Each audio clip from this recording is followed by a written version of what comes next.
Mikayla's skincare line just dropped and there is so much drama already. So let's dive into the TikToks and find out what's going on. So I just spotted this TikTok here and I figured we would watch it together. I haven't watched the whole thing, but I started watching it and I saw that this TikToker is sort of calling her out because she believes that they're presenting her skincare line as a Korean beauty skincare line. With a potent blend of Korean-inspired ingredients.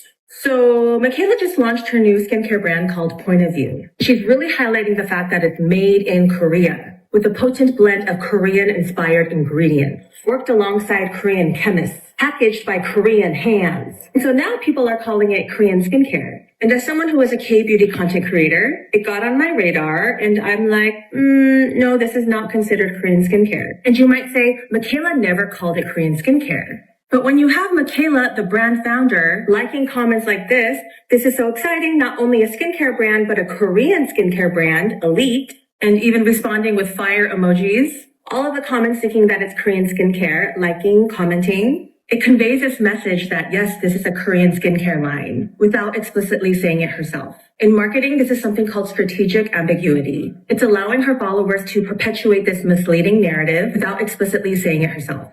By liking comments that imply that her skincare is Korean skincare and not correcting it, it's indirectly endorsing the idea that this is Korean skincare as a way to benefit from public perception without taking accountability. So what makes Korean skincare Korean skincare? It's more than just manufacturing or working alongside a Korean chemist. Korean skincare means it's Korean owned and founded. It uses traditional ingredients deeply tied to Korean skincare traditions, like ginseng, mugwort, rice extract. You might say, well, she said Korean inspired ingredients. She didn't say Korean ingredients. What does Korean inspired ingredients even mean? Like it's ginseng, but not really ginseng? I honestly just would love to know. Mikayla, as a beauty founder, should not be liking these comments that are calling it Korean skincare.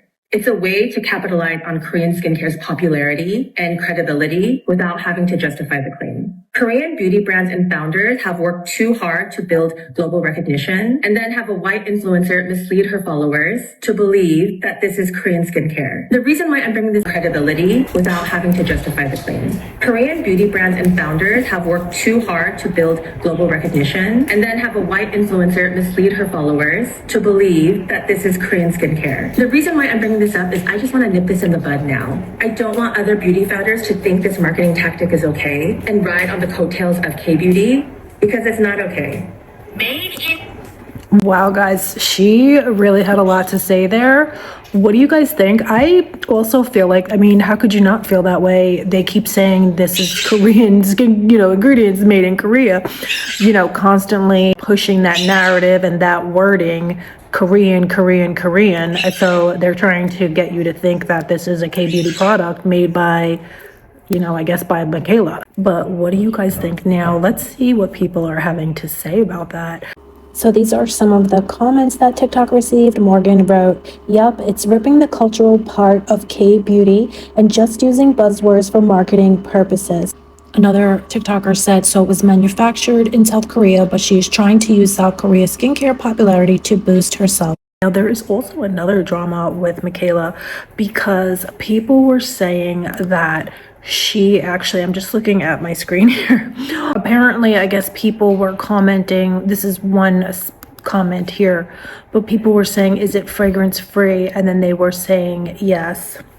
And then people are saying, no, look at the ingredients, it's not fragrance free.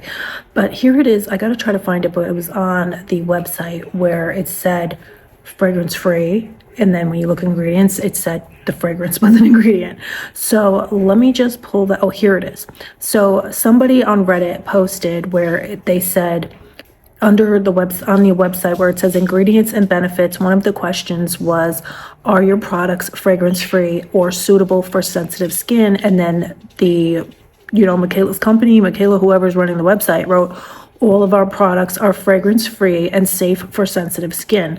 But then when you go look under the ingredients, down by the bottom, it does say fragrance parfum. So, what's that about? So people are already saying, she's going to get in trouble for that. Hopefully they'll correct the website, I guess, because they should just take it off where it says fragrance-free, because here it says there's fragrance. Somebody also said one of the ingredients is red dye number 3 in their lip product from POV Skincare, and they said that is a very harmful ingredient that actually is very bad for you. So people are saying, say it's false advertising, a lot of false advertising going on. And another person wrote, I'm allergic to a very popular fragrance that is used in countless products. It affects my skin so badly. So yes, I have to say I get so mad at any brand that deliberately lies about their ingredients or downplays their ingredients, because it can be a difference in whether or not my skin cracks, bleeds, and or itches terribly. The sad part is that she's going to end up affecting her fans, but they're so far up her ASS that they likely won't report it or blame her. And a lot of people are saying, yes, fragrance and skincare will F my face up so bad. I guess they're going to hopefully they're going to see this, or someone's going to bring it to their attention, because they should take that off. Because so many people are allergic to fragrance, and it will, like they said, it will really mess their skin up. So definitely they want to get rid of that wording, because apparently there is fragrance, according to their own, website, in their own ingredients list, there is fragrance in the product. So what do you guys think about this drama so far? And another controversy or something that people are mentioning is that, she's been using so much skincare since she said she's been, this skincare has been in the works for 2 years. But they said, she was constantly using other skincare the whole time. You could tell me the world's gonna end today, and I would still do my morning skincare, because I take this shit seriously.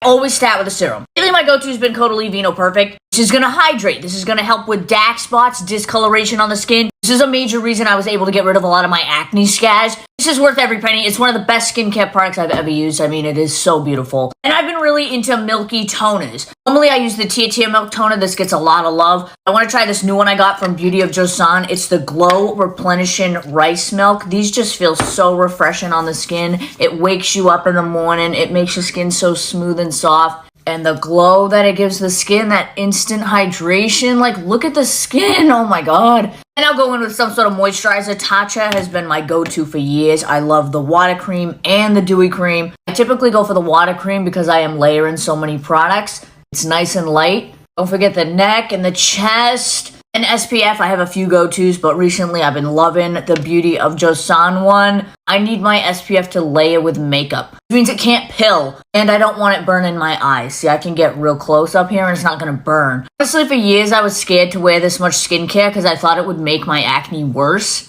But wearing this much skincare made my acne so much better. Finish off the skincare portion. Always add a lip treatment. This is Ulla Henriksen Creme Brulee. Yummy. And this just preps the lips for makeup and makes them so soft and juicy. Then you go in with your primer of choice. Benefit Matte Primer. Like a pore refining matte primer. And I'll just put it where I tend to get oily or my makeup tends to separate. Gives me that extra insurance, extra security. And now my skin looks literally absolutely beautiful like glass. Yeah.